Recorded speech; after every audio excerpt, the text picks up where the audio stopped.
Nagsimula ang lahat sa lungsod ng Maynila noong ika-20 ng Mayo taong 2024. Isang bagong space rift ang lumitaw sa kalangitan sa itaas ng lungsod, at sumusugod ang Hero Division. Grabe, may Lazada Hulk pa nga roon, payat na payat, kawawa naman. Gayunpaman, may isang babaeng blonde sa harapan, napakalakas, tunay na babaeng puno ng talento. Ngunit isang malaking masamang aswang ang gumawa ng isang bagay na tunay na karumal-dumal, pinatay niya ang isang napakalusog na babae. Nagdalamhati siya na ang mga hamak na nilalang na tinatawag na tao ay hindi kinakailangang lumalaban. Ang paglipol sa buong lugar na ito ay ilang sandali na lang ang hihintayin. Iyon ang ika-6 na haring aswang, isang nilalang na nasa golden level.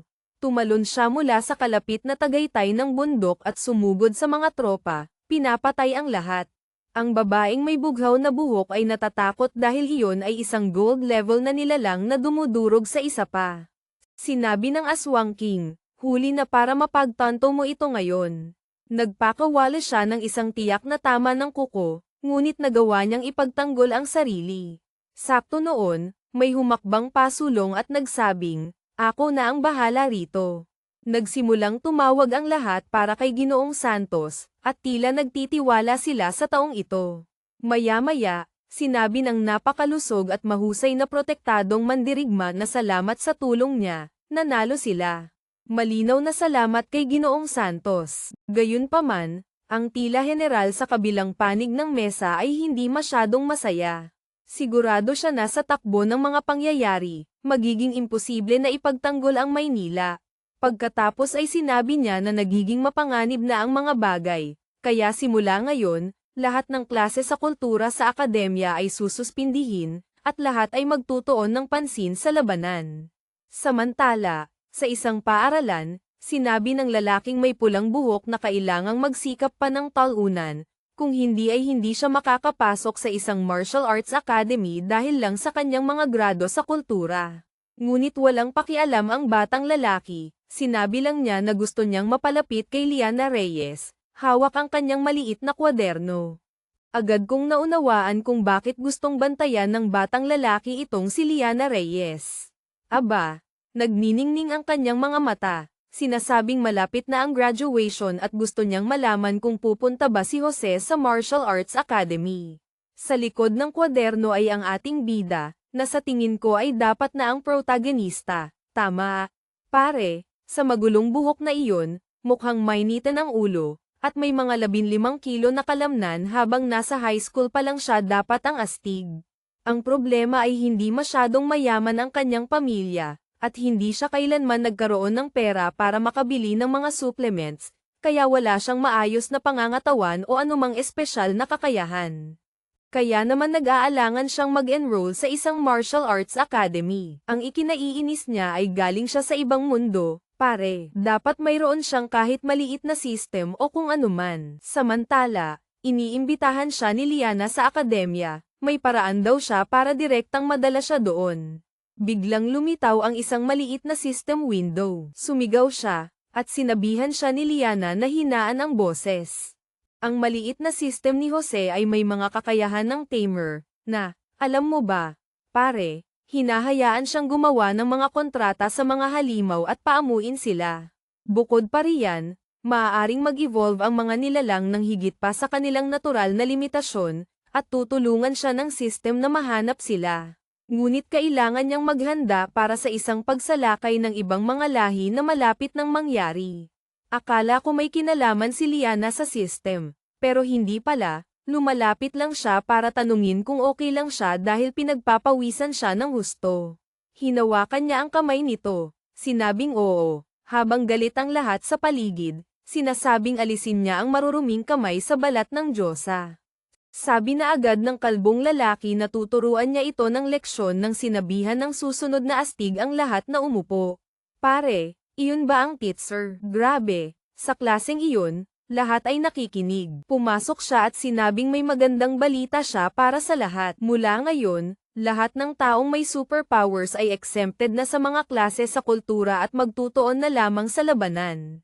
Sa madaling salita, kung may kapangyarihan kang marsyal, ma'am, Hindi mo na kailangang malaman kung ano ang isa dagdag 1, pasado ka na sa taon. Nagdiriwang na ang mga human calculator dahil siguradong makakapasok na sila sa isang martial arts school. At pagkatapos ay sinabi ng teacher na sino mang nagising ang kakayahan ay kailangan lang pumunta sa kanyang opisina para magparehistro. Si Munting Jose ay hindi pa rin sigurado, kakagising lang ng system, at paano kung mapahamak siya ng husto. Nakapaglakad ka na ba sa mga lansangan? Sinabi niya na 17 taon na siya sa mundong ito, at sa lugar na ito, noong 1906, biglang nagsimulang lumitaw ang mga portal sa langit. Pare, ang bersyon mo ng 1906 na ay may mga gusali at lahat na, medyo advanced, ha? Congrats! Ang galing ng sangkatauhan dito. Dahil doon, nagsimulang umulan ng mga halimaw, at may isa pa nga sa ibabaw ng isang galamay, sobrang delikado. Nagsimulang pumatay ng lahat ang nilalang, at sa hindi malamang dahilan, ang lalaking ito ay mas mukhang emoji kaysa tao, hawak ang kanyang patay na anak na babae. Sa loob ng 3 matinding buwan, ginamit ng hukbo ang lahat ng mayroon sila at nagawang patayin ang mga unang halimaw. At para maiwasan ang paglitaw ng marami pa, nagsimulang magpadala ang gobyerno ng mga suicide mission sa mga portal na iyon. Ang natagpuan nila sa kabilang panig ay mga lupaing tila walang katapusan. Dahil doon, nagsama-sama ang mga puwersang militar ng mundo upang lumikha ng mga base sa loob ng mga lugar na iyon. Iyon ang simula ng isang bagong panahon para sa sangkatauhan. Noong ika-6 ng Marso taong 1907, isa pang rift ang lumitaw. Noong ika-7 ng Mayo, isa pang rift ang lumitaw. Pagkatapos ay ang ika-4, ika-5, ika-6, at nagpatuloy ito. Ngayon, ang mga rift na ito ay kumalat na sa buong mundo at kumukonekta sa iba't ibang lahi ng halimaw. Kaya pinangalanan ng mga siyentipiko ang mga lugar na ito na Battlefield of the Myriad Races.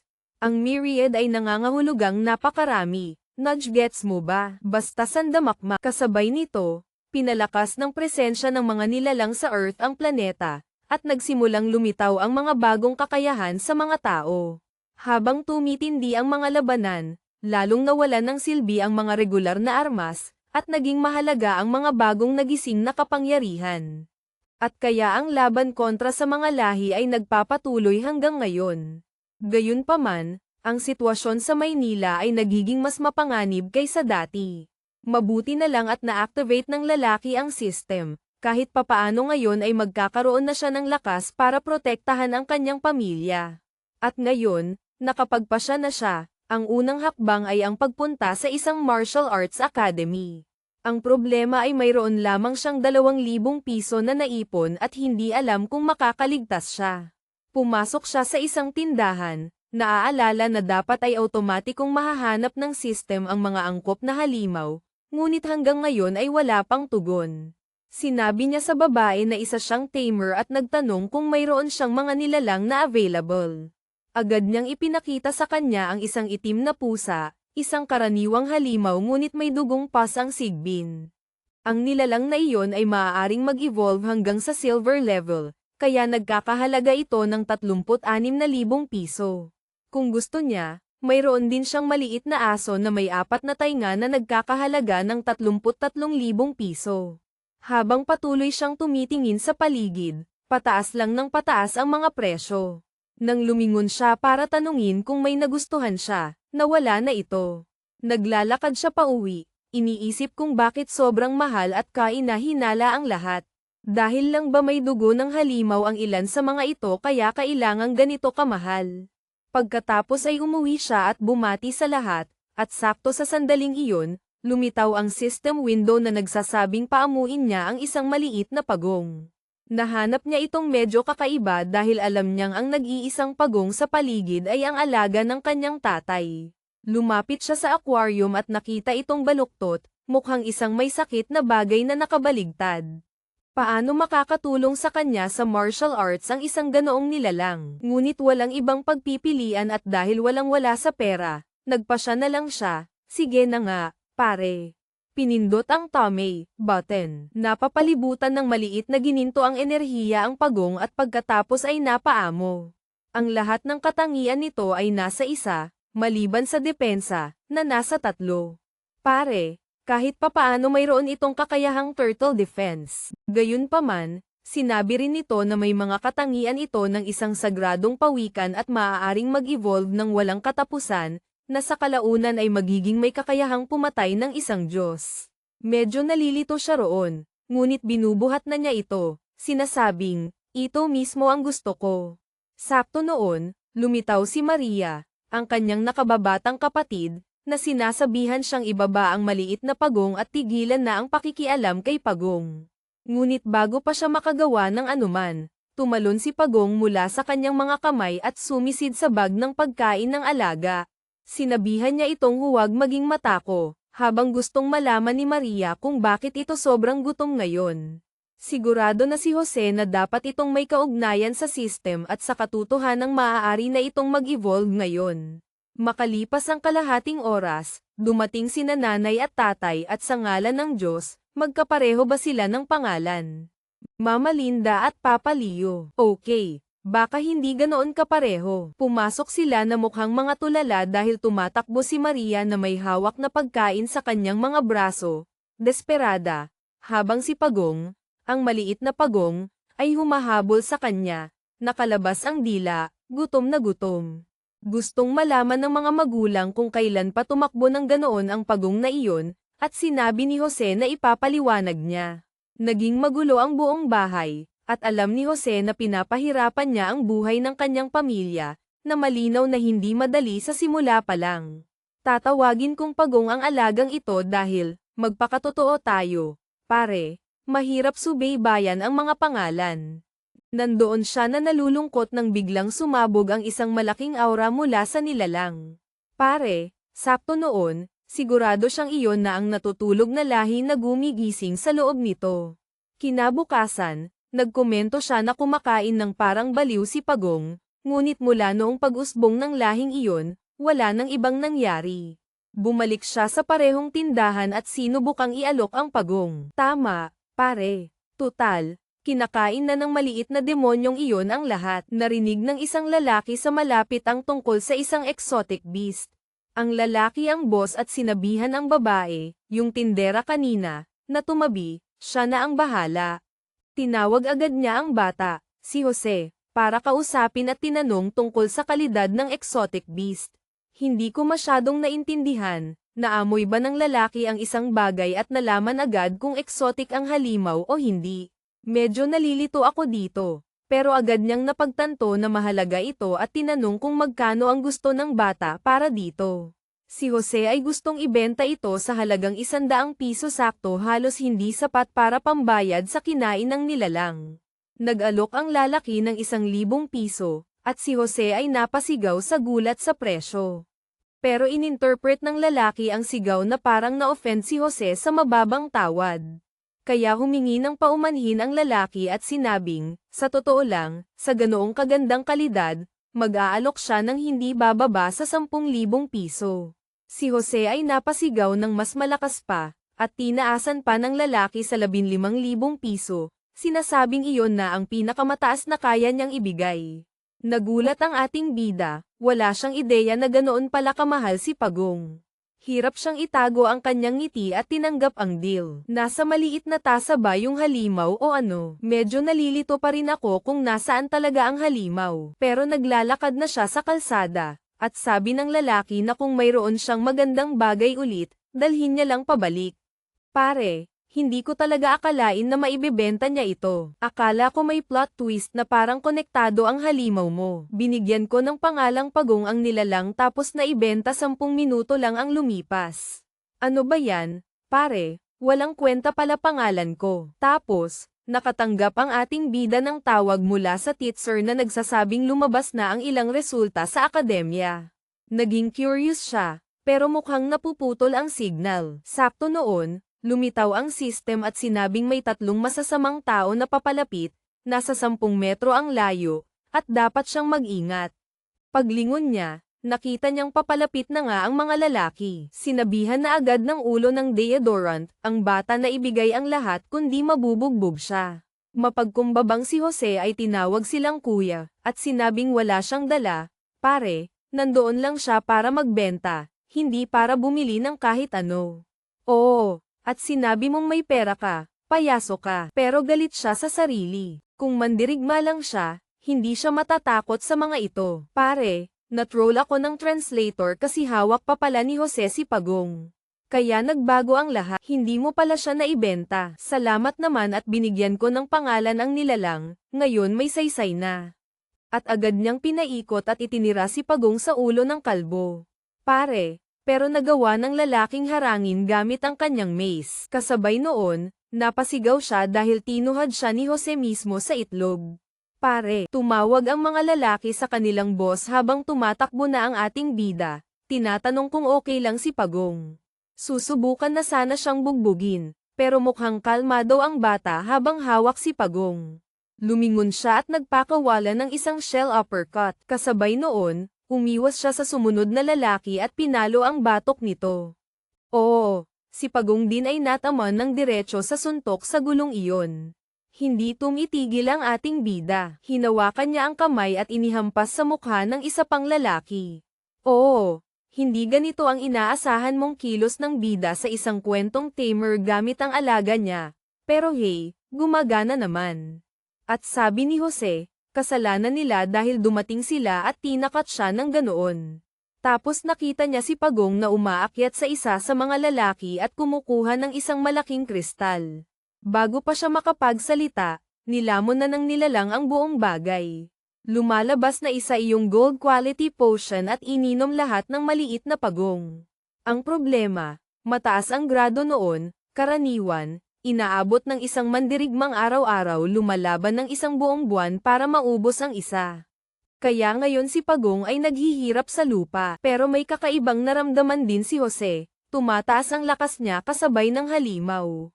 Ngayon mayroon siyang 12 agility at 16 na physical. Sa 16 na puntos na iyon, 10 ang natural niyang stats at 6 ang namamana mula kay Pagong. Pare, hindi siya tumitigil sa pag-level up, umabot na sa 32. Dagdag pa, medyo lumalaki si Pagong mga kasama. Namangha si Jose sa lahat ng attributes na ito. Naalala niya ang natutunan sa paaralan na kahit ang pinakamagagaling na halimaw ay magbibigay lamang ng maximum na 30 status points sa mataas na antas. Hiraplos niya ang maliit na Pagong at sinabing oras na para bumalik sila.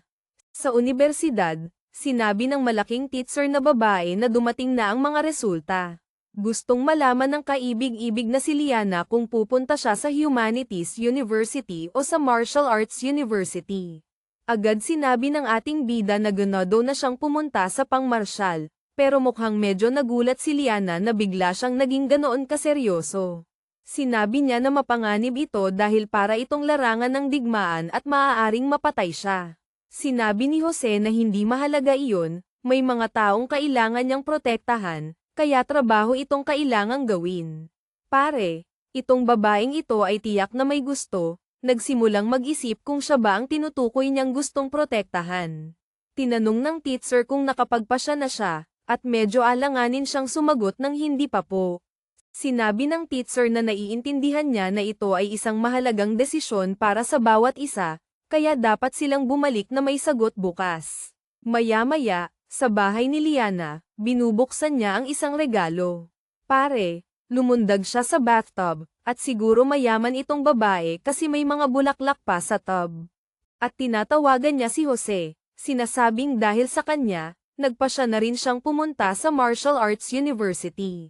Si Jose naman ay naglilinis ng dumi ni Pagong buong araw at tinanong kung sigurado ba siya. Sabi niya oo, binati niya ito at sinabing kailangan na niyang ibaba dahil may mga kailangan siyang asikasuhin. Pagkatapos ay pinagalitan niya si Pagong, pare, ngayon nasa universidad na. Isang babae ang nag-anunsyo na magbibigay ng ilang salita si Instructor Hillcruz. Pumasok ang lalaki na agad naghatid ng masamang balita, pare, sinasabing noong nakaraang taon, 126 na estudyante ang nag-enroll, pero 65 lang ang buhay pa. At mula sa taon bago iyon, may 100 estudyante at 30 lang ang natira. At kung babalik ka ng 3 taon, may 86 na estudyante at 10 lang ang buhay pa. Pare, tigilan nyo na nga pagpatay sa lahat. Sinabi niyang hindi niya sinusubukang takutin ang sinuman, ngunit kailangan nilang maunawaan ang kaseryosohan at panganib ng pagpasok sa unibersidad na ito at kung ano ang naghihintay sa kanila. Si Liana ay nakatayo roon katabi ng isang lalaki, mukhang kaka-realize lang niya na nagkamali siya ng malaki. Parang, huwag mong sundan ng bulag ang lalaki. Samantala, ang ibang mga estudyante ay mukhang ganado lahat, nagsasabing lalakas ka at ililigtas mo ang sangkatauhan. Sige, good luck dyan. Sakto noon, dumating ang teacher para tawagin si Jose. Nagtataka ang ating bida kung bakit gusto siyang kausapin mismo ng lalaki. Sinabi ni Instructor Hillcruz na napili siya para sa direktang pagpasok sa unibersidad. Hindi naintindihan ng walang muwang na bata kung bakit, habang bumubulong ang ibang estudyante na siguro may malakas siyang koneksyon. Ngunit sa sumunod na eksena, nasa Martial Arts University na siya at binabati siya ng mga tao. Sa gitna ng campus ay nakatayo ang isang higanteng monumento. Pagkatapos ay tinawag ng babae ang lahat, sinasabing ipapakita niya sa kanila ang mga dormitoryo at tirahan. Maya-maya, dumating siya sa kwarto 303 na magiging kanya. Sa loob, nagsasalita ang lalaking may pulang buhok, si Angelo Reyes, tungkol sa kung paano nakuha ng kanyang ama ang 3 patak ng dugo mula sa isang napakabihirang halimaw. Sakto noon, dumating si Jose, nagpakilala at bumati sa lahat. Ang tanong, magiging cool ba ang mga ito o mga tarantado? Ang redhead ay nagpakilala bilang si Angelo Reyes. Malugod siyang tinanggap nito dahil mukhang mga loko-loko silang lahat. Alam na nating magiging magkakaibigan sila, tama ba, pare? Ang malaking lalaki ay si Benji Cruz, at ang kalbo ay si Marco Santos. Sinabihan ni Benji ang ating bida na mag-relax sa formalidad at inimbitahan siyang tingnan ang dugo ng halimaw. Sinasabi ng mga lalaki na ito ay dugo ng exotic beast na binili sa lungsod ng vegan. Ngayon may saysay na mukhang ang naibenta ng ating bida noong isang araw ay maaaring dugo ng sarili niyang halimaw, at nagsisimula siyang magtaka kung iyon nga ba talaga. Nagyayabang si Angelo, sinasabing ang isang patak ng dugo ng halimaw ay nagkakahalaga ng higit sa 30,000 piso. Ibig sabihin ang bagay sa kamay niya ay nagkakahalaga ng hindi bababa sa 100,000 piso. Kawawang Jose, kaka-realize lang niyang naisahan siya ng husto. Sakto noon, nagsisigawan ang lahat na may isang Diyosa na kara-rating lang sa dorm sa baba. Sumisigaw ang babae na ito ay panlalaking dorm, kaya sino ang hinahanap niya? Ang mga lalaki sa kwarto 303 ay nakadikit lahat ang mukha sa bintana, nagsasabing may bagong Diyosa na lumitaw. Sino kaya ito, pare? Ito yung babae mula kay Liana na hinahanap ang ating bida. Pwede bang magsuot ka ng damit pandigma o ano kasi halos mahulog na yung suot mo? Kakaiba ka ha? Sa baba, isinisigaw niya ang pangalan ni Jose, sinasabing halika na raw. Sabi niya may magandang babae na naghahanap sa kanya. Dahil doon, kumaway ang ating bida sa kanyang mga kaibigan na tulala lahat. Ngayon nag-iisip sila kung isang demigod ba ang kakasali lang sa kanilang grupo. Sa baba, sinabi ni Liana sa kanya na ang cool niyang tingnan sa bago niyang uniforme. Agad niyang hinawakan ang balikat nito, sinasabing sobrang gwapo niya raw. Gumagawa ng galaw itong babae, pare. Samantala, ang buong unibersidad ay nagbabato ng lata at bote sa ating bida.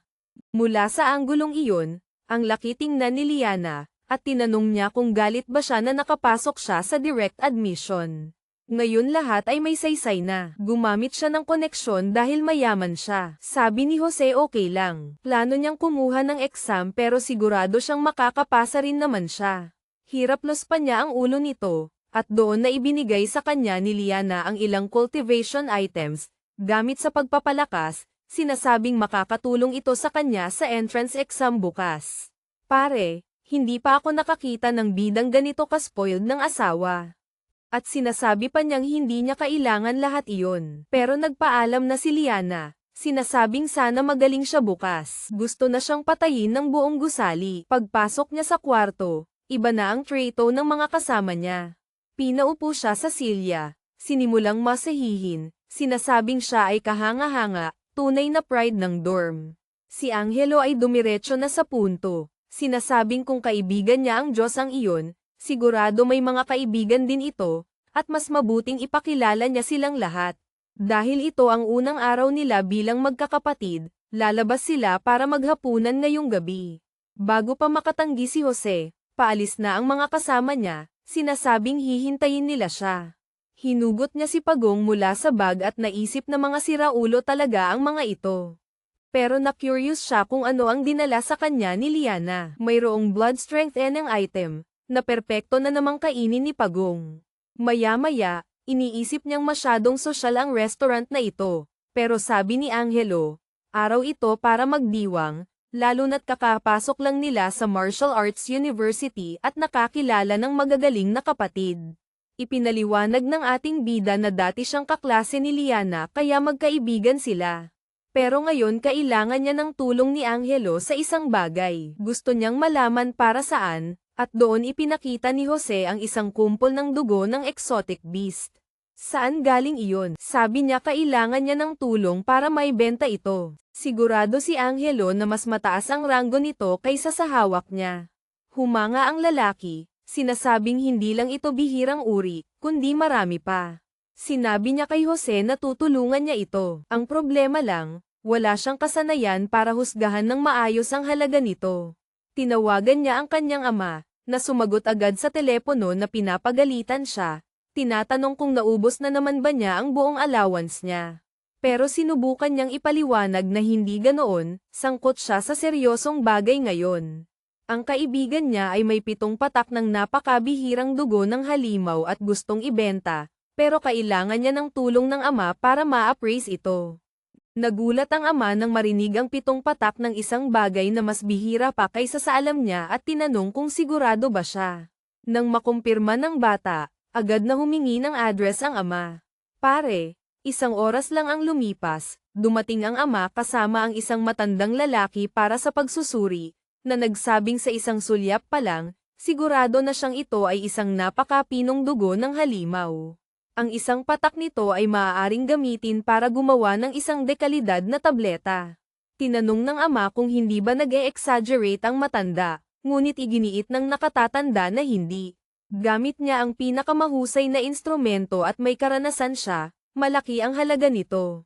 Pinuri ni Angelo ang ating bida, sinabing hindi niya inaasahan na naglalakad pala ito na may dalang kayamanan. Ngayon gusto nang malaman ng matanda kung magkano ang gusto niya para dito. Sinabi ni Jose na alam niyang wala itong takdang presyo at ang kailangan lang talaga niya ay mga tableta at elixir para lumakas. Sinabi ng ama ni Angelo, si G. Reyes, na dahil kaibigan siya ng anak niya, hindi niya ito lolokohin.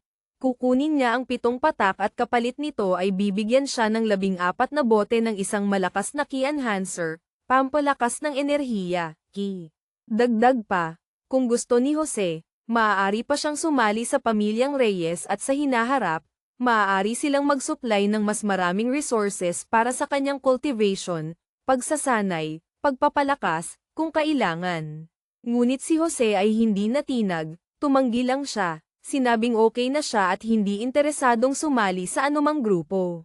Pinilit pa rin siya ng ama ni Angelo, G. Reyes, nang biglang may sumigaw sa kwarto na ayaw niya raw. Si Liana pala, suot ang damit na mas maganda pa kaysa sa huli niyang suot, sinasabing hindi siya sasali sa kahit anong ibang pamilya. Tinanong pa ng napakalakas na dilag kung hindi ba nila siya narinig ng maayos. Nagtaka ang lahat sa kwarto, hindi sigurado kung ano ang ginagawa niya roon. Pagkatapos ay may binulong ang matandang kasama ni G. Reyes sa kanya isang bagay na hindi natin narinig, pero bigla na lang pinagpawisan ng malamig si G. Reyes. Sa isang iglap, nagbago ang tono niya at sinabing hindi lang pagkakaunawaan ang lahat, magkaibigan lang naman daw si Jose at ang anak niya. Gayunpaman, hindi pinansin ni Liana si G. Reyes at dumiretso sa ating bida, tinatanong kung gusto niyang sabay na silang bumalik sa eskwelahan. Sabi lang ni Jose, sige, at sa susunod na sandali, hinihila na siya nito paalis habang kumakawi siya sa mga kasama. Kawawang Angelo, muntik na niyang tawagin si Liana na Diyosa at sabihing sasama rin siya, pero sinabihan siya ng kanyang ama na mas mabuti pang umuwi na siya. Sinabihan din niya ang anak na makipagkaibigan kay Jose dahil ang kinabukasan ng pamilyang Reyes ay nakasalalay sa kanya. At saka, magiging matalino kung magiging magalang siya kay Liana at lumayo rito ng husto. Makalipas ang 2 araw, dumating na rin ang araw ng entrance training ng unibersidad, at tila ang unang sesyon pa lang nila ay labanan na agad ng mga halimaw. Pare, ngayon naiintindihan na natin kung bakit namamatay lahat. Grabe. Ipinapadala agad ang mga bata sa labanan sa unang araw pa lang. Sinabi ni Instructor Hillcruz na 50 katao ang bubuo sa Class A, at bawat klase ay magkakaroon ng isang bronze level instructor na mag-aatas ng mga gawain sa pagsasanay. Gaya ng dati, si Liana ay nakadikit na sa ating bida at sa maliit niyang grupo. Pagkatapos ay nagsalita ang isang babaeng may pulang buhok at sinabing magtipon ang Class A. Sa totoo lang, hindi naman siya pangit, pero magpakatotoo tayo, ibang level si Liana. Ang redhead na ito ay si Leo Yoxen, ang instructor para sa espesyal na pagsasanay na ito. Lahat ng simp ay nahuhumaling na, at sa totoo lang, hindi ko sila masisisi. Pagkatapos ay ibinigay niya agad ang unang gawain. Pare, natural na nagulat ang lahat, tiyak na hindi ito ang inaasahan kong unang gawain. Pero sinabi lang niya na dapat nasa teleport station sila bukas ng 8 AM, at mas mabuting magdala sila ng kanilang testamento, will. Sinabi ni Liana na may plano siya at sa ngayon ay babalik muna siya sa dorm. Nagpaalam siya at sinabing mag-uusap sila bukas. Pagbalik sa dorm, sinabi ng mga kasama niya na dahil walang gagawin, dapat magsaya sila. Pero sabi ni Jose, abala siya ngayon, sila na lang ang umalis. Pagkatapos ay tinapak-tapik ni Angelo si Pagong, sinasabing kakaiba ang pagong niyang ito, ang tigas-tigas daw ng shell. Hindi masyadong sumagot ang ating bida, kaya nagpaalam na ang mga kaibigan niya. Pagkaalis nila, naglabas siya ng ilang elixir para aipakin kay Pagong. Dahil doon, patuloy na tumaas ang ranggo ng kanyang alaga, kasabay nito, Nagel level up din siya. Na-unlock pa niya ang isang bagong skill, Heavy Strike, malakas na tama. Nangangailangan ito ng enerhiya para makapagpakawala ng mas malakas na tama. Sa totoo lang, walang masyadong kakaiba. Pero ang mahalaga, habang Nagel level up si Pagong, mas maraming stats itong nakukuha, at mas maraming stats ang namamana ng ating bida. Excited na siyang makita kung ano ang magiging performance niya sa battlefield. Dumating ang kinabukasan, at isang pulutong ang nagtipon sa harap ng mga portal. Na-activate ang mga una, at pumasok na ang grupo ng protagonista. Sinabihan ni Liana si Jose na mag-ingat, napakadelikado raw ng lugar na ito. Pero sinabi niya ritong huwag mag-alala, sigurado siyang magiging maayos ang lahat. At dahil doon, humakbang sila sa portal. Sa kabilang panig, natagpuan nila ang kanilang sarili sa isang malaking base militar. Lahat ay nakangiti hanggang sa may sumigaw na tumahimik sila. Sinalubong ni Leo Yoxen si Commander Lito at sinabing, lahat dito ay mga baguhan. Nagpakilala ang lalaki bilang commander ng Base F-269 at sinabing wala siyang pakialam kung estudyante ka, instructor, o kara rating lang sa lugar na ito, lahat ay susunod sa kanyang mga utos. Medyo mayabang si Angelo, sinasabing akala mo kung sino itong lalaki. Pero sinabi ni Jose na huwag magbiro, may malaking peklat sa mukha ang lalaking ito at malamang maraming karanasan sa labanan. Pagkatapos ay nakuha nila ang kanilang unang misyon, pumunta sa battlefield at linisin ang lahat. Pare, sabihin mong mukhang hindi napapansin ng mga estudyanteng ito, pero ang dahilan kung bakit namamatay lahat sa eskwelahan ay sobrang halata. Ipinaliwanag ng commander na kailangan nilang pumatay ng mga Shadow Cat para makakuha ng merit points. Magagamit ang mga puntos na ito sa tindahan ng unibersidad para lalo pang lumakas. Mukhang ganado ang lahat sa ideyang ito ng pag-farm at pag-level up. Umalis si Leo Yoxen, sinasabing laging masayang makita ang mga kabataang sabik sa aksyon. Lahat ay ganado, pati si Jose, pero may masama siyang kutob na malapit ng magbago. Papunta sa combat zone, nagsimula silang makadaan sa mga taong putol ang mga paa, walang mata, at iba pa. At mukhang ang pinakamasaklap ay lahat sila nasugatan ng mga Shadow Cat, na di umano'y pinakamahihinang nilalang. Oo, Medyo hardcore ang mundong ito, ha? Nakaset sa maximum difficulty ang lugar na ito. Pare, sinabihan ni Yaksen ang lahat na tumahimik at sumunod sa kanya. Pagkatapos ay lumingon si Liana sa mga lalaki at sinabing gusto niyang nasa tabi niya lang si Jose, nakadikit sa kanya, dahil walang pwedeng mangyari dito. Isang lalaking nakatayo sa itaas ng gate ang nag-anunsyo na nakapatay sila ng 35 nilalang ngayon at susunod na sila sa utos ng kapitan. Iniutos niyang buksan ang mga gate, at sinabihan ni Yaksen ang lahat na maghanda. Si Lito mismo ang mangguna sa kanila, na isang napakabihirang pagkakataon. Ang unibersidad na ito ay nagsisimula ng magmukhang isang military draft para sa mga frontline. Sa labas, gulo na agad may mga lobo, mga tangke na nagpapaputok, at isang ganap na labanan. Isa sa mga lalaki ang lumingon para batiin si Lito, pero sinabi ng kapitan na laktawan na ang formalidad at sumunod na lang sa isang squad na kasalukuyang nagsasanay. Ipinaliwanag ni Yaksen na nasa Zone F-269 sila at papasok sila sa isang lugar kung saan nalinis na ang lahat. Ang misyon nila ay kunin ang mga Beast Core mula sa mga nilalang na napatay na.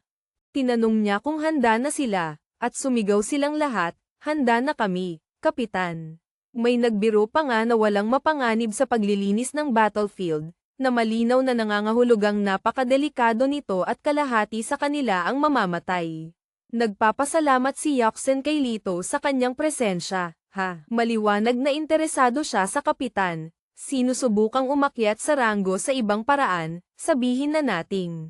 Samantala, sa kabisera ng bansa, sa sentral na kuta, isang lalaki sa isang kwarto ang tumatanggap ng balita na hindi mabilang na mga nilalang ang nagsisimulang sumalakay sa mga frontline.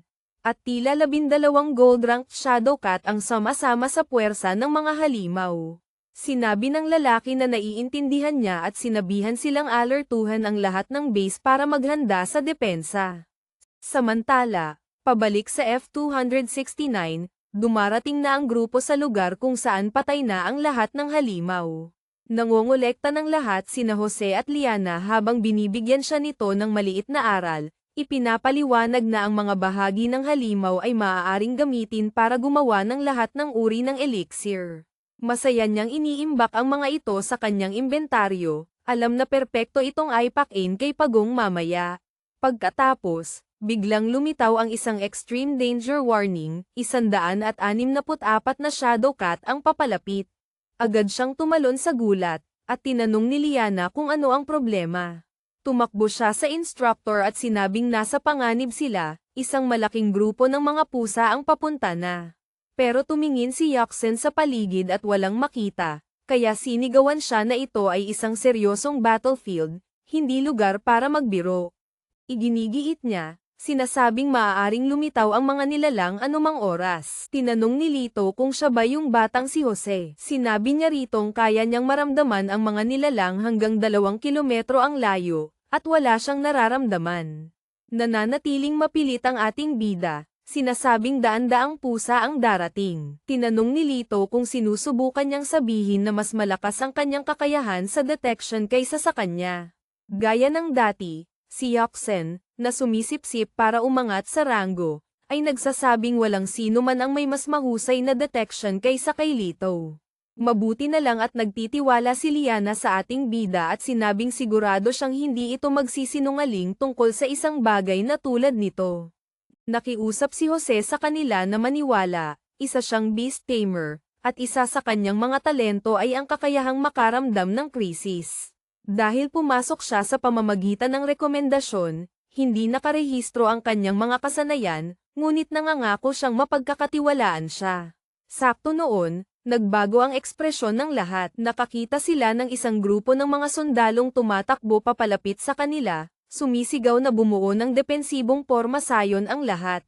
Sumigaw sila na may hukbo na darating at kailangang tumakbo pabalik sa base ang lahat. Si Lito, na malinaw na wala sa sarili, ay iniisip na kaya niyang pigilan ang lahat ng halimaw mag-isa. Ngunit nagsalita si Yaksen, sinasabi ang totoo, kailangan nilang umatras kundi mamamatay lahat.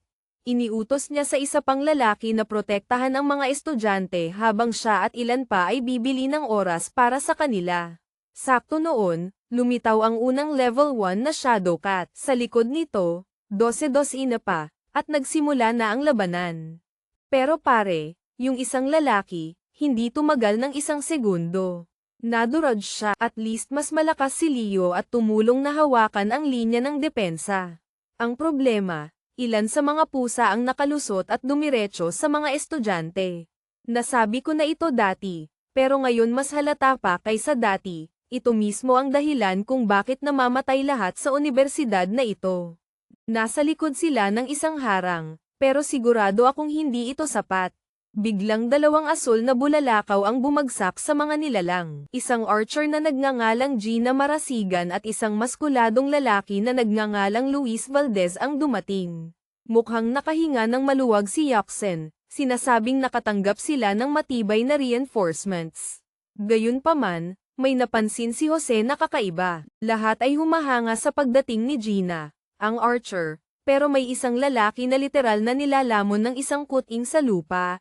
Biglang tinakpan ng lahat ang kanilang mga tainga. Isang tunog ang umalingaw-ngaw mula sa kagubatan. Mula sa pagitan ng mga puno, isang anino ang papalapit. Ito ang haring pusa. Pare, isang gold rank na halimaw. Natakot si Lito. Nagtataka kung bakit lumilitaw dito ang isang nilalang na ganoong antas.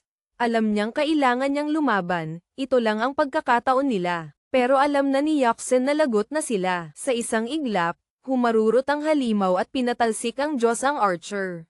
Desperadong nagsimulang magpaputok ang lahat, ngunit sumulong muli ang halimaw, ngayon diretso kay Lito. At pagkatapos, may tumama dito, isang malinis na tama mismo sa pisngi. Si Pagong pala, na nasummon. Nalito ang lahat, pero si Angelo, syempre, nakilala ito agad. Humakbang pasulong si Jose, napagtanto kung gaano kakaiba ang pagdating ni Pagong, at pagkatapos ay nagpakilala bilang isang beast tamer at sinabing si Pagong ay kanyang nilalang. Ang plano, pigilan ng lahat ang ibang mga nilalang habang sinusubukan niyang tapusin ang hari. Naging emosyonal si Liana nang makita ang maliit na alaga ng ating bida na kumikilos, at pare, kumpiyansa ang ating bida. Ipinadala niya si Pagong diretso sa front lines ng mag-isa. Hindi inaasahan ni Lito na may ganoong kalakas na alaga ang bata. Nagbigay ng utos si Yaksen na samantalahin ng lahat ang distraksyon at linisin ang ibang mga halimaw. Pagkatapos ay tulungan ang bata. Ang problema, mabilis na napinid si Pagong sa lupa. Ngunit ang hindi inaasahan ni Lito ay, pare, hindi lang ito basta Pagong. Sumugod ang hari para sa isang malinis na atake sa shell, pero naputulan lang siya ng kuko. Sumubsob siya sa lupa, hindi makapaniwala. Natigilan si Lito, walang normal na halimaw ang dapat makatiis ng ganoong tama. Ngunit sa gitna ng kaguluhan, nakakita siya ng pagkakataon na tamaan ang kahinaan ng halimaw. Tumalon siya sa halimaw, alam niyang ang kahinaan nito ay ang tiyan. Habang na-distract ang nilalang kay Pagong, nagpakawala siya ng isang malinis na tama sa likod nito. Umungol sa sakit ang halimaw, ngunit mabilis siyang pinatalsik muli palayo sa buong lugar. Ganado pa rin ang lalaki. Tumayo siya at sumugod ulit. Samantala, sinabi ni Jose kay Pagong na oras na para sa finishing move. Hindi sigurado ang mga tao kung ano ang ibig niyang sabihin, pero base sa bilis ng kilos niya, alam mo na kung ano ang susunod, tama. Sinipa niya ang Pagong sa gitnang-gitna, diretso sa tadyang ng haring pusa. Natulala si Lito, nataman niya ang eksaktong kahinaan ng halimaw. Sinubukang tumayo muli ng hari, ngunit nanginginig na parang pansit ang mga binti nito. Nagsimulang magdiwang at mag-relax ang lahat dahil sa wakas, patay na ang haring daga, haring pusa. At si Liana, pare, sumugod siya para sa isang nakamamatay na atake ng yakap sa kanyang mahal. Mapanganib na galaw. Namangha ang lahat, pinupuri siya, sinasabing kahanga-hanga raw. May nagsabi pa nga na gusto nila ng ganoong Pagong. Ngunit na-distract si Jose. Hindi niya napansin na kinuha ni Pagong ang gintong kristal ng hari. Bago pa siya makapagsalita, nilamon na ito ng maliit na alaga, at biglang nagbago ang kalangitan. Pabalik sa base ng operasyon, na-detect nila ang isang napakalaking bagong bugso ng mga nilalang na papalapit. Sinabi ng lalaking nakasot na kamatis, si Juan, sa general na kailangan nilang magpadala agad ng reinforcement sa rehiyong iyon. Mayroon silang hindi hihigit sa 20 minuto, kundi mamamatay lahat ng nandoon. Nataranta ang general, kung mawala ang frontline na iyon, maaaring bumagsak ang buong lungsod. Pagkatapos, sa kalangitan, isang mata ang lumitaw, sinasabing hanggal ang lahi ng tao.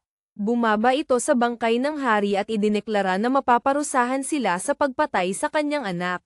Ang katawan ng halimaw ay natupok, at lahat ay natigilan sa pagkalito. Muli, nakatanggap si Jose ng isang warning window ng matinding panganib, at pagkatapos ay lumitaw ang nilalang, isang pinaghalong pusa, tigre, kambing, at dragon. Oo, nasa bagay na ito ang lahat, pare. Isa itong gold rank na halimaw na may berserker abilities. Nagsisubsob sa lupa ang mga tao, umiiyak na gusto nang umuwi. Sabi nila hindi na nila kayang lumaban. Ngunit si Lito ay sabik na madiskubre na. Oo, hindi siya ang bida rito, dahil, Bogs. Tinamaan siya sa dibdib at tumilapon na parang tanga. Susugurin na sana siya ng halimaw para tapusin, ngunit tumalon si Pagong sa harap at hinarang ang suntok. Well, hindi naman naharang ng matagal dahil tinamaan ito ng malakas sa likod at nabasag ang shell nito, pare. At si Jose ay nakatanggap din ng pinsala. Lumalabas na oo, kapag namamana mo ang stats ng iyong alaga, konektado kayo, at maaaring hindi iyon palaging maganda. Nalito ang mga instructor, pero nahulaan ni Lito na malamang dahil ito sa kanyang talento bilang beast tamer. Pagkatapos ay ipinaliwanag ng system na hinati ang pinsala sa dalawa para pareho silang mabuhay. Kaya kalahating tama para kay Jose, kalahati para kay Pagong, at walang namatay. Lumapit ng maayos ang propesora, si Yoxen, para tulungan ang ating bida, na halos nakahiga na sa isang marangyang unan. Galawang Jose iyon, ha? Laging nananalo kahit saan. Swerteng pang. Pagkatapos ay iniutos ni Yoxen sa lahat na umatake at bumili ng oras para kay Jose. Gayunpaman, tumawa lang ang hari at sinabing mga langgam lang sila. Sumugod pa rin ang grupo, ngunit napagtanto ni Yoxen na mabilis itong magiging delikado. Nakulusot ang nilalang sa kanya at papunta na diretso kina Liana at Jose. Ngunit pagkatapos ay isang pagsabog ang naganap. Nalito si Yoxen habang si Jose ay nakaupo lang doon, hindi gumagalaw ang mukha kahit isang pulgada. At si Liana, pare, sobrang lapit niya, nakangiti na parang baliw. Hindi nagseselos. Hindi talaga. Lumalabas na yung gintong kristal na kinain ni Pagong ay tuluyan ng naabsorb, at nag-level up ito sa bronze tier. Maliit pa rin siya, pero ngayon may malaking aura na lumalabas sa kanya. Nagulat ang lahat sa ebolusyon ng alaga. Tumayo si Jose na kalmado, tapos na sa kanyang sandali sa unan. Pagkatapos ay iniutos niya kay Pagong na sumugod. Mula lang sa aura ng Pagong, tumalsik ang hari sa ere. Nalito ang lahat. Paanong nagagawa iyon ng alaga ng isang baguhang tamer sa isang gold tier na hari? Nagawang makatayo ng halimaw, kinaladkad ang sarili sa lupa, at umungol, sinasabing ngayon, lahat dito ay mamamatay. Inactivate nito ang berserker mode at kasabay nito ay nagsimulang mag-spawn ng maraming pusa mula sa loob ng katawan nito. Ngunit hinahawakan ni Pagong ang frontline. Ang problema, oo. Pero yung maliliit na kuting ay nakalusot sa ilalim ng mga binti niya at nagsimulang pumatay ng mga tao mula sa likuran. Hanggang sa biglang umungol si Pagong, isang gininto ang ungol na umalingawngaw sa buong lugar. Isa itong magnetic ability, kakayahang pang-akit, hinihila ang lahat ng kalapit na nilalang papunta sa bibig niya. Pare, ano yun? Nilamon niya lahat ng ganoon lang. Si Jose ay hindi man lang humanga. Sinabi lang niya sa halimaw na huwag tumigil at gamitin ang buong lakas nito.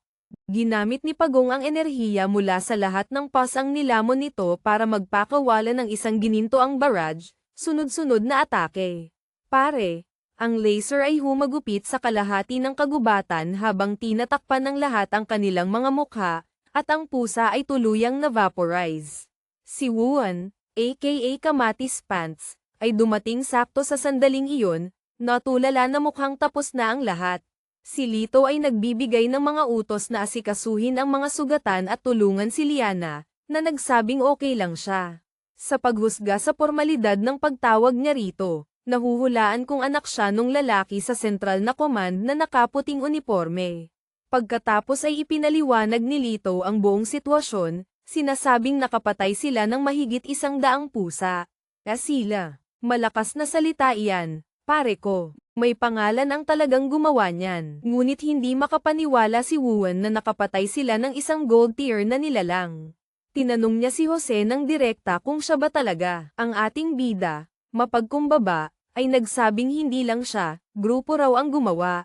Agad na tinapak ng lalaki ang balikat niya, tinatanong kung pagkatapos ng graduation, gusto niyang sumali sa Hangzhou Fortress.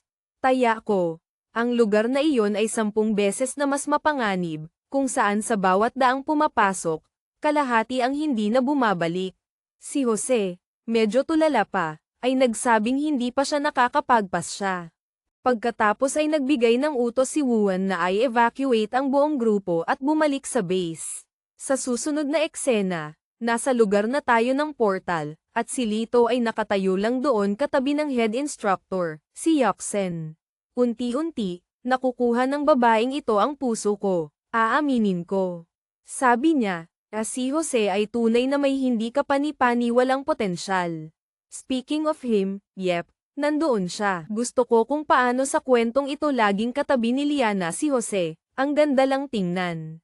At pare, naglagay pa sila ng mga welcome sign para sa mga bayani. Imbes na maghawak ng mga karatula, bakit hindi kayo lumabas doon at tumulong, mga tamad na punk? Tingnan mo ito, pare, nagdadala pa sila ng mga bulaklak habang ang kawawang lalaki ay paika-ika na pumapasok gamit ang saklay na may isang paa. At gaya ng dati, lahat ay pinupuri si Jose. Pagbalik sa dorm, sabi ng mga lalaki na ang lambot ng kama ngayong gabi dahil alam nilang lahat na base sa kanilang partisipasyon sa laban ngayon, makakatanggap sila ng mga merito at karangalan. At syempre, lahat sila ay fans na ngayon ni Pagong, na mahimbing na natutulog sa sahig, nangangarap na humalik sa isang pagunggeta. Biglang may kumatok sa pinto. Sinabihan ni Angelo na tigilan na nila at tiningnan kung sino. Pagbukas niya, nagulat siya. Bigla na lang, lumitaw ang elite squad ng mga Diyosa. Pare, ito ang kanilang mga upper-class women, nagdadala ng mga gantimpala para sa kahanga-hangang performance. Agad nagtanong ang nasa harapan, sino sa inyo si Jose? Syempre, hindi tatanggi ang ating bida, pinapasok niya silang lahat agad. Pero pagkatapos, sinabi ni Kalbo, Marco, na lumabas daw si Jose para maglakad-lakad. Iyon ang nagpa-disappoint sa mga hotties, sa mga babae. Nandoon sila para sa bata, kaya nasaan siya? Sa loob ng ilang segundo, kumaway silang lahat at umalis, iniwan ang kawawang si Angelo na tulala. Samantala, ang ating bida ay nasa labas para sa kanyang karaniwang morning jog. Wala siyang kakulangan ng babae sa buhay niya, hindi na niya kailangang humabol pa. Sa panahon ng training, may nag-anunsyo na kahapon, hindi mabilang na mga lahi ang sumalakay sa iba't ibang probinsya ng tao. Maraming lokasyon ang hindi nakaligtas dahil lumitaw ang mga gold tier na nilalang. Ngunit may isang base na nagtanggol sa linya sa rehiyon ng Jiangzhou. Note, ito ay mula sa original text, pero sa context ng kwento natin, dapat siguro base F-269 o Manila region. Haha, yep, sa base ng mismong alamat, si Jose. Nandoon ang ating bida, iniisip, hindi ba masyadong maaga para i-broadcast ito? Lahat ay nagdiriwang na, sinasabing isang karangalan na magkaroon ng isang first year na estudyante na tulad niya. Habang nerealize niyang magiging magulo ito, nagtago siya sa likod ng pader at nakatanggap ng tawag mula sa kanyang kapatid, Maria, sinasabing ang galing na nasa TV na siya ngayon. Pinupuri na rin siya ng mga magulang. Pinag-uusapan na rin siya ng mga kapitbahay. Ang bilis ng impormasyon sa mundong ito parang flashbang, pare. Isang segundo, sikreto. Sa susunod, alam na ng lahat. Mukhang miss na nilang lahat ang kanilang anak at pinapatawag siya ng mas madalas. Maya-maya, binisita niya ang kanyang mga magulang, ngunit pagdating niya, isang buong pulutong ang naghihintay sa kanya. Tumakbo ang kanyang kapatid na tuwang-tuwa para magdiwang. Ewan ko kung bakit, pero parang ito yung eksena kapag nailigtas ng bayani ang buong mundo, bumalik sa Earth, at mahal siya ng lahat. Maliban na lang ito ay literal na naputol. Ito ang unang tunay na laban ng bata. Ngayon, ang mga taga-bayan na may mga anak na babae, gusto nilang lahat na ipakilala ang kanilang mga dalaga sa ating bida. Pag-uwi sa bahay, pagod na pagod siya, mahirap makatakas mula sa dami ng tao. Sinabi ng nanay niya na mag-relax, magluluto ang tatay niya ngayong gabi. Bumagsak siya sa sopa, sa wakas, may kapayapaan. Hanggang sa, ding, lumitaw ang system window. May bagong katugmang nilalang na natagpuan. Ang pangalan, Munting Kuting, Little Kitty. Tinanong niya ang kanyang kapatid, Maria, kung may kinuha ba silang hayop kamakailan sa bahay. Siyempre meron. Pare, nasa parehong mangkok ng pagkain na ginamit ni Pagong. Mukhang nasa mangkok ng pagkain ang sikreto. Ha, hinihimas ni Maria ang maliit na bagay, sinasabing, ang cute-cute niya, at napulot niya raw itong nawawala sa kalye. Napagtanto ni Jose na sobrang napamahal na ang kapatid niya dito, na maaaring maging medyo komplikado. Ngunit ipinapakita ng system na ang nilalang ay may hindi kapani-paniwalang malakas na dugo ng puting tigre, white tiger. Sa parehong sandali, nawala ang simpatsya niya sa kanyang kapatid, pare, at pinindot niya ang tummy nang walang pag-aalinlangan. Inakbayan ni Jose ang kapatid at sinabing, isa akong beast tamer. Pwede bang akin na lang ang kuting? Siyempre, agad siyang tumanggi. Sabi niya, kinuha mo na nga si Pagong, hindi mo pa kukunin ang maliit kong hayop. Sinubukan niyang makipagnegosasyon, ngunit tumakbo itong palayo, sumisigaw na walang paraan na ibibigay niya ito. Kaya nauwi silang dalawa sa habulan sa buong bahay. Makalipas ang 2 araw, pabalik na siya sa unibersidad na may 2 alaga sa likod. Si Pagong ay masayang-masaya, sinasabing, nandyan si Mami para mag-alala, siya na ang nagpapatakbo ng lugar ngayon. Ngunit gusto na siyang patayin ng kuting kahit saan. Saan man maglakad si Jose, tinatanong siya ng mga tao kung siya ba yung lalaking nakatanggap ng gintong medalya. At ang pinakamasama sa lahat, sakto habang naglalakad siya sa campus, isang anunsyo ang narinig sa speaker, tinatawag si Jose sa opisina ng punong guro, principal. Ang kawawang bata, hindi makahinga ng 1 segundo. Alam mo yung sinasabi nilang kapag gutom ka, namamanhid ang utak mo. Well, itong kawawang bata, hindi man lang makapagpahinga. Sa opisina, ang matabang lalaking may bigete, ang principal, ay puno ng papuri, sinasabing si Jose ay isang karangalan ng haksya, pangalan ng bansa, rehiyon siguro sa original, gawin nating Pilipinas na lang, dahil sa kanyang natatanging pagganap. Pahihintulutan siyang pumili ng gantimpala, ngunit hindi tanga si Jose. Narinig na niyang kuripot na tarantado ang lalaking ito. Kaya una, sinimulan niya itong bulahin, sinasabing lahat ng kanyang mga nagawa ay dahil sa paaralan, na isang malaking kasinungalingan, tama. Dahil sa unang araw pa lang, ipinadala na siya para mamatay. Sinabi niyang hindi siya humihingi ng marami, nagtanong lang kung maaari silang magbigay ng 100 gold beast course. Agad sinabi ng lalaki na mas madali pa para sa kanya na maging principal at ibigay sa kanya ang lahat ng iyon. Kaya humingi na lang si Jose ng 50 silver tier course. Kahit noon pa man, sinabihan siya ng matabang lalaki na maging makatotohanan, hindi siya makakakuha kahit isang maliit na bahagi niyan. Sabi niya, ang isang malakas na estudyanteng tulad mo ay dapat maunawaan na ang malakas ay dapat protektahan ang mahina. Pinutol ni Jose ang talumpati, sinabihan siyang itigil na ang pambabola, at sinabing, bigyan mo ako ng 50 silver course. Para sa isang taong sinusubukang bolahin ang lalaki, ang bilis niyang mangasar. Sinabi ng lalaki na ang pinakamarami niyang maibibigay ay 10, ngunit iginiit ni Jose na hindi bababa sa 20. Nagkasundo sila sa 15, at tapos na ang usapan. Naiinis ang principal, kara-rating pa lang ng bagong estudyanteng ito at nakikipagtawaran na parang pro. Pagkatapos ay idinagdag niya na may isa pang bagay na kailangang malaman ni Jose. Pinili siya ng paaralan na maging kinatawan ng mga freshman para sa league competition, paligsahan ng liga, ngayong taon. Kawawang bata, kakadating lang niya, hindi pa nakakapagsanay ng maayos, at hindi ito patas. Ngunit sinabi lang ng McDonald's shareholder, pabirong tawag sa matabang principal, na wala siyang pagpipilian at mas mabuting magdala siya ng karangalan sa paaralan. Sinubukang tumanggi ni Jose, sinasabing puno ng matataas na ranggo ang kompetisyon at hindi ito magiging madali. Ngunit walang pakialam ang matabang lalaki, sinabihan siyang tigilan na ang pagiging mahiyain at bumalik sa kanyang kwarto para maghanda. Walang ibang pagpipilian, kinailangang umalis ng ating bida. Samantala, nagbulong-bulong ang malaking lalaki na ang bagong henerasyon ay nagiging masyadong matalino. Maya-maya, tumayo si Jose sa harap ng ibang mga estudyante. Sinabihan sila na ang 100 Schools Tournament ay inorganisa ng grupo ng militar, at ang pag-asa ay ibigay ng lahat ang kanilang makakaya. Ang lalaking may salamin ay isang third year, isang mid-level Earth-type ability user.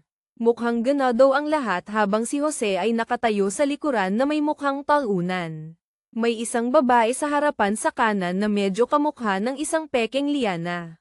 Nagbulungan ang mga propesor na sobrang hindi patas ang kompetisyon dahil mas huli itinatag ang kanilang universidad at mas kaunting resources ang natatanggap.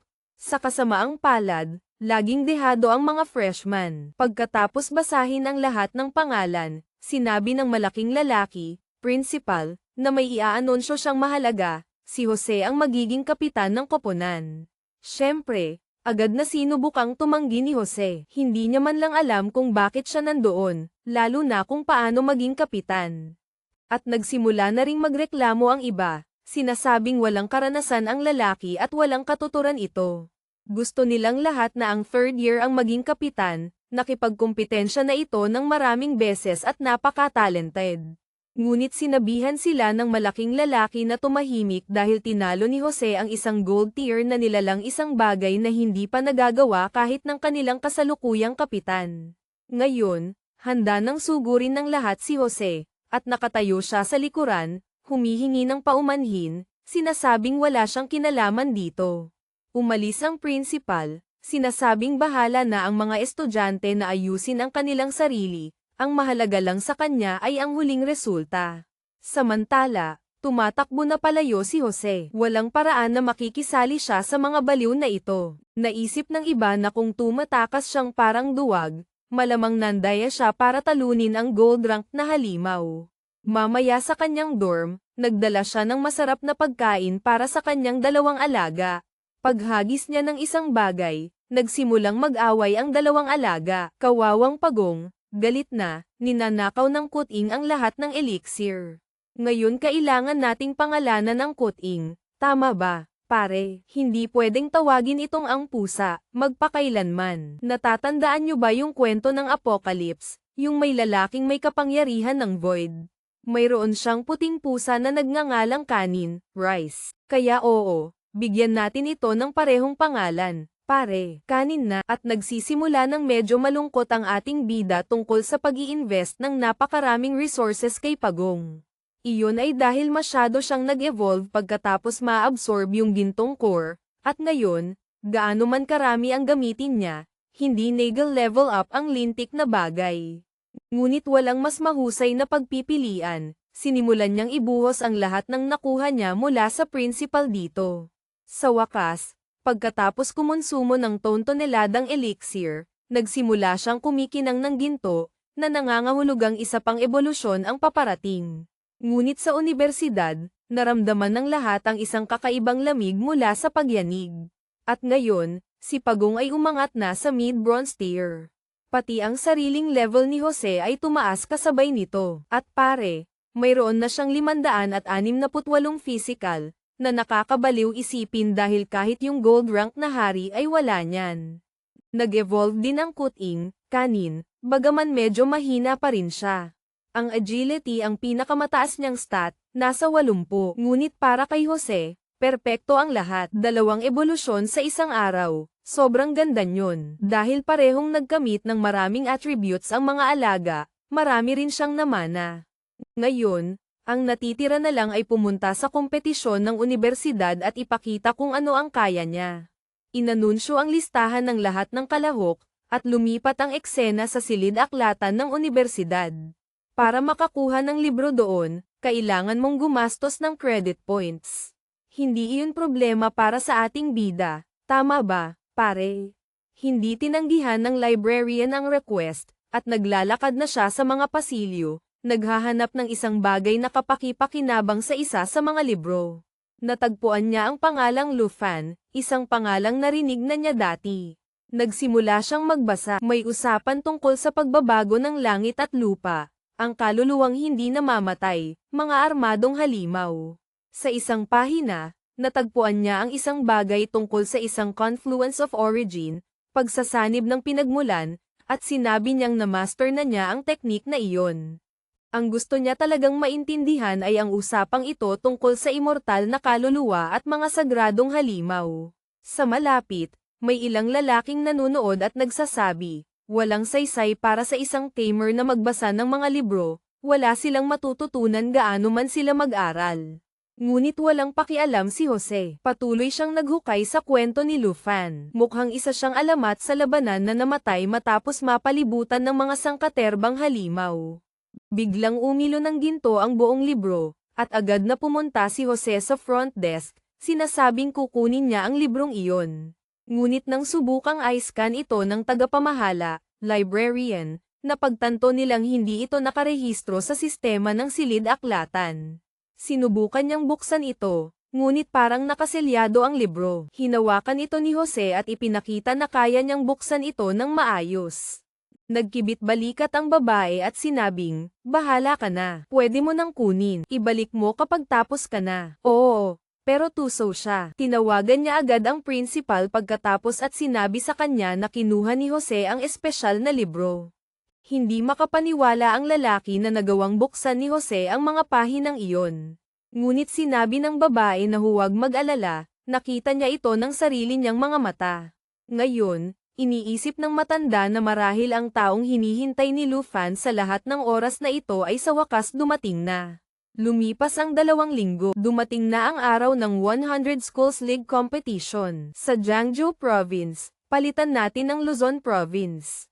Palang, mahigit 8 paaralan ang kalahok. May mga live stream at real-time broadcast na nagaganap, pare. Siyempre, sa tuwing nagkakasalubong ang mga grupo, nag-aasaran sila kaliwat kanan. Handa na ang buong stadium, parang isang football field. Tinanong ni Yaksen kung handa na ba ang lahat para sa laban ngayon. Ang problema lang, ang pinakaastig sa kanilang lahat ay hindi pa dumarating. Pero walang alala, dumating din siya. Nabanggit ni Yaksen na natagalan siya at kailangan na nilang maghanda ng estratehiya para ngayon. Sinabihan niya itong mag-relax, matagal na niya itong pinag-iisipan. Si Lito naman ay nag-aanunsyo sa mga manunood, pero sa totoo lang, hindi ko alam kung tinamad lang silang iguhit ang audience o kung talagang walang laman ang stadium. Tingin ko tinamad lang silang gumuhit ng buong crowd dahil kahit saang anggulo ka tumingin, mukhang 15 tao lang ang nanunood. Kahit na, ganado si Lito, pare, sinasabing malapit nang magsimula ang opisyal na pagbubukas. Ang kaganapan ay magtatampok ng mga laban ng koponan laban sa koponan, team versus team, 5 laban sa 5. At una, inanunsyo nila ang mga grupong maglalaban. Mukhang ang koponan nila ay nakatapat agad sa King University. Tinanong ng matabang principal, yung sa school nila Jose, kung nakapagpasya na si Jose kung sino ang lalaban. Sinabi ni Jose na oo, siya mismo ang lalaban, at bahala na ang iba sa kanilang sarili.